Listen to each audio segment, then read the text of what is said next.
Reverse diet, week 6, day 2. So I had a really good night of sleep last night. I got up this morning, did my Lucky 7 workout, which is 7 different sets. You're working your way up in a ladder series from 1 rep all the way up to 7. Each one of the 7 different sets, you're doing different types of compound movements, so working multiple body groups at the same time.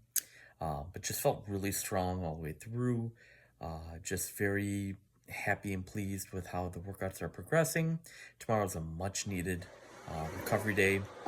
My legs are feeling pretty sore and just tired from the build leg workout I did yesterday. And then did a little bit of legs today. Plus, I did the Stairmaster after I got done with my main weightlifting routine. So yeah, definitely looking forward to that. Tomorrow's also going to be a ketogenic refeed day. So I'll have that fathead dough pizza. I'm going to incorporate my lunch and dinner with my breakfast. So with breakfast alone, it's going to be about 1,800 calories. And then dinner itself is 1,800 with the fathead dough pizza. So tomorrow's total caloric intake is going to be right around 3,800 calories, which is pretty crazy. But definitely looking forward to it, just feeling nice and full and just getting some good nutrition in me. But yeah, just feeling great, very pleased with the reverse diet. It going through the bodybuilding cut, eating the same foods each and every day for an entire week, slowly cutting calories and just chipping away at my physique, going from 3 meals a day to 2 meals a day to 1 meal a day.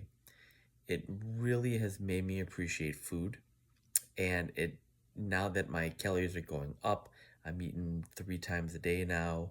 I just really appreciate the food that I am eating, and I know that come the week of September 23rd, I'm really going to appreciate being able to eat a variety of things again. Just having fun with playing around with different types of proteins and fats and fruits and leafy greens and nuts and seeds and spices and all that good stuff. And I'm just really looking forward to that week because I'll really be able to just change my palate, incorporating a little bit more fiber, so I'm helping out my gut microbiome.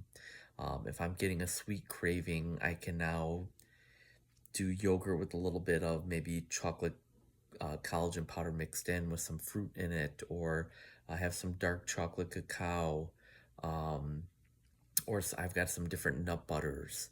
I could have that type of stuff, so that'll help like kind of just squash that sweet tooth craving. So there are different ways you can go about your diet, but at the base of all diets, the foundation of everything should be, and you should ask yourself this question: is this a real food that I'm about to put into my mouth? Did this food grow in nature? If it was an animal, was it grazing on natural things? It wasn't in a cage and being fed grains and soy and corn. If it's a plant, okay, was it grown humanely, just like animals being raised humanely?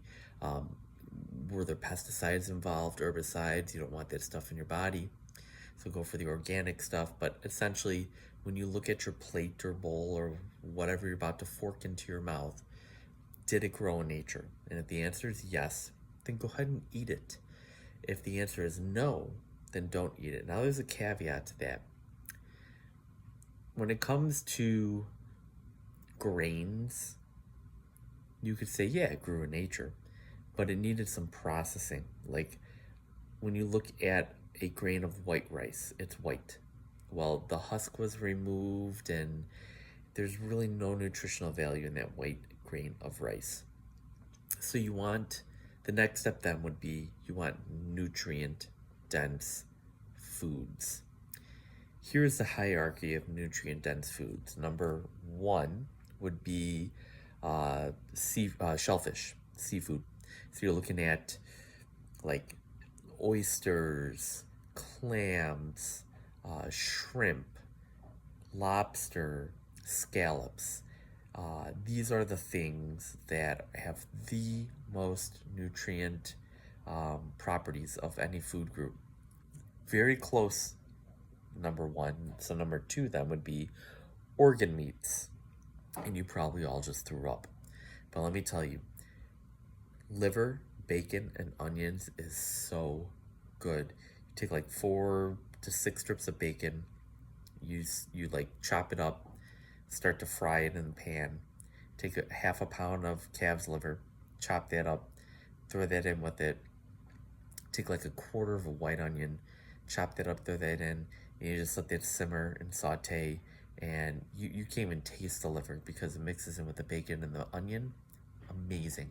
Anyways, organ meats are the second most nutrient dense foods on the planet. And that goes for all organ meats. Now, there are some brands out there that you could get the muscle meat mixed in with liver and heart.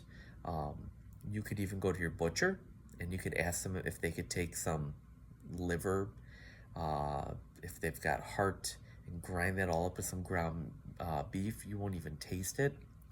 And even some butchers, they might even give you the organ meats because for the most part, they just throw them out. And you could ask for kidney or heart or spleen or pancreas. And again, they might just give it to you for free. And it's free food. Number 3 on the list would then be muscle meats and also fish in there. So you got like all your different cuts of your different red meats, your white meats, your different types of fish. Number 4 on the list would then be spices. So all of your spices, throw that on your food. Just eating ground chicken with maybe some salt and pepper on it, it's like eating cardboard. So you need to throw different types of spices on there just because of the mineral profile, the nutrient profile of it. So that's number 4 on the list. Number 5 would be fruit. Fruit would be 5th because the bioavailability of the vitamins and minerals, but also there's not as many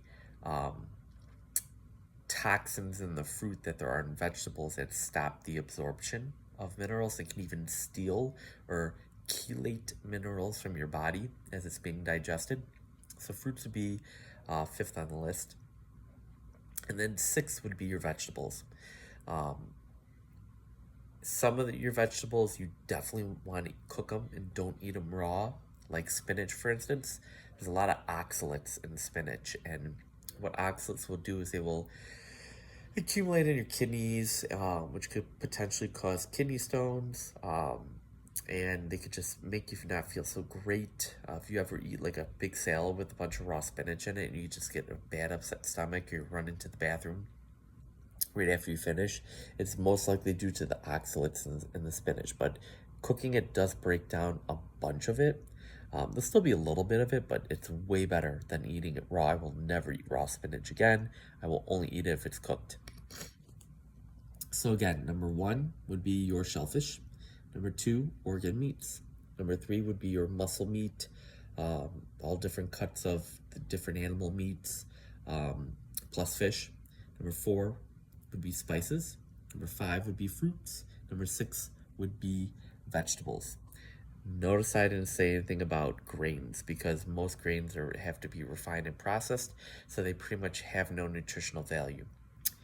Now, there's some to that, like buckwheat, quinoa, oats, but you definitely want to get organic oats because if you don't, they are just heavily sprayed with pesticides and Roundup.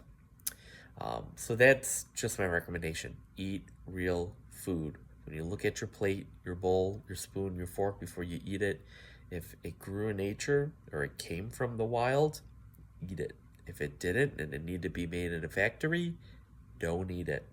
You will notice a difference in how you feel and how you look. Well, please keep it locked in here on my channel and like and subscribe and continue to follow along with me as I now go through this reverse diet following my ketogenic bodybuilding prep. I'll see you all tomorrow.